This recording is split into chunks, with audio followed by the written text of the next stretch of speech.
Good afternoon. We're looking today at the Sunsynk hybrid inverter. The inverter, as you can see, is a very popular choice in homes and businesses alike, really, throughout the UK.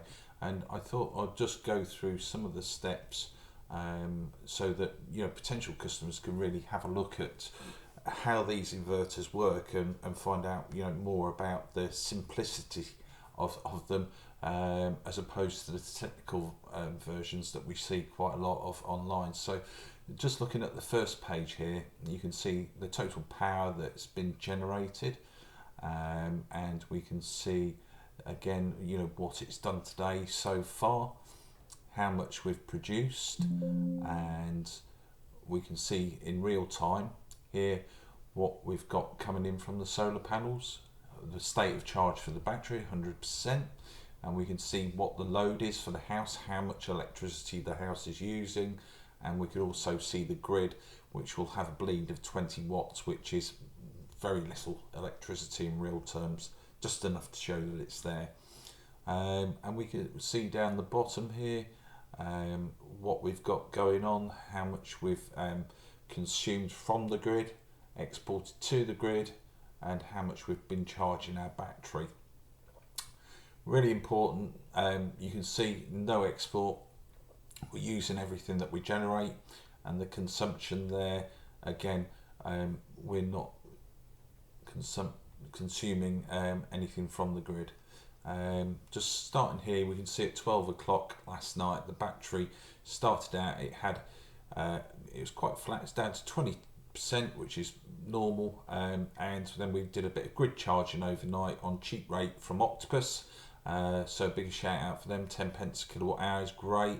If you've got an electric car, 12 pence. If you haven't, you go onto Octopus Go, but the batteries are fully charged in the morning, ready to go for the next day, and depending on obviously how much you use, that will stay up in the 90s and maybe drop down a little bit as we go through the day. But the important point is, you can see there, we're not importing from the grid. There's no grid charge there whatsoever. It's all coming from the batteries and from the panels. So once those batteries are full and the load is satisfied, we don't have any more draw from the grid. And we can see a similar scenario here, where we just charged it for an hour between 4 and 5, just to show you how that would just lift up.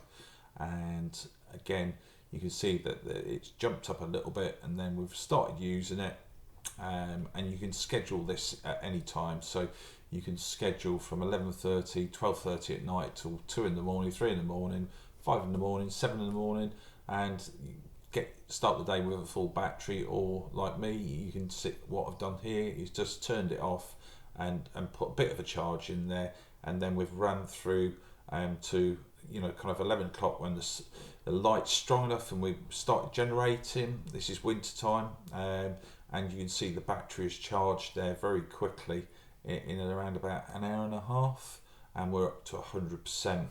And then as we move through the evening, as it becomes darker, we're using that battery right up until the time, more or less, when we're getting round to the next cycle, which is about 12 o'clock at night.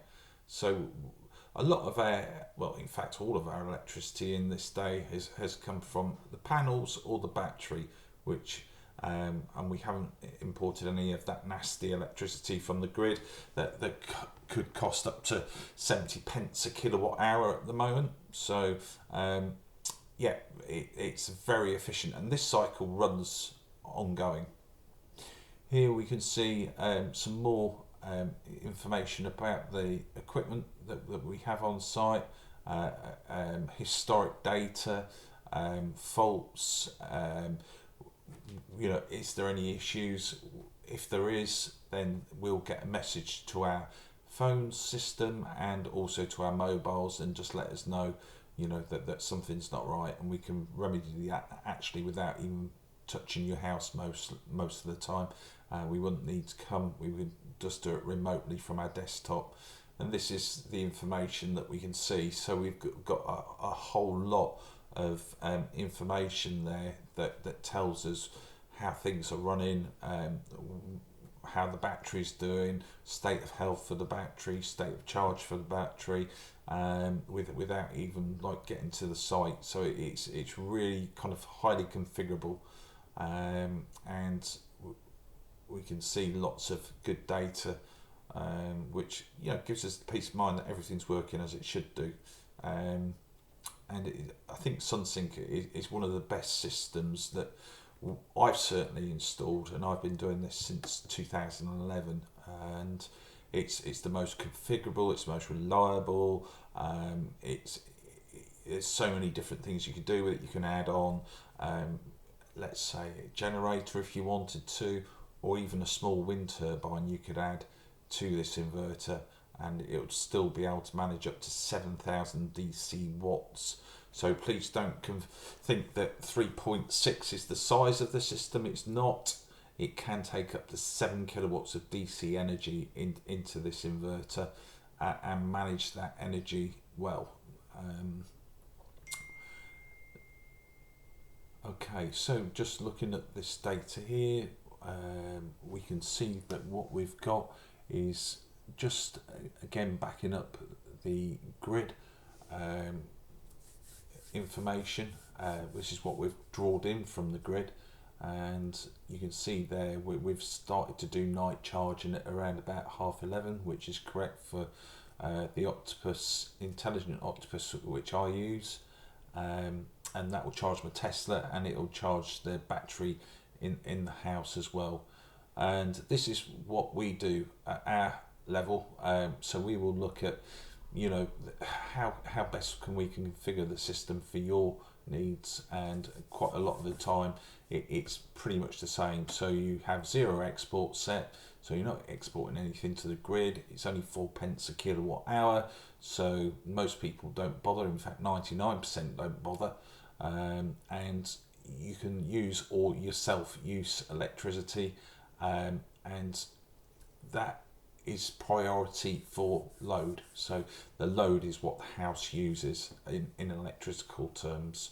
And you can see here you've got grid charge, which 1, 2, you could have as many as you like of those. You could have 4 up to 6 programs per day, saying charge or discharge battery down to 20%. Okay, so you're just running the battery down and obviously charging it back up again from the solar PV. And then at night, when we come around to 11:30, we're going to say, right, okay, charge to 100%. And we don't want to export any of that energy. It's not worth it, so we store it into the battery. There's lots of different options in the admin side of what we do. I won't go through all of these because they are not relevant, some of them, and you don't need to know this information. So yeah, if we go down to the bottom here, we can see we can also share gateways, and this just gives you the information. My name's Ian Gilfeder. I work for Mr. Solar, and this is my email address, telephone number. So if you need to call or contact me, please do so on this number. Thank you. Thanks for listening.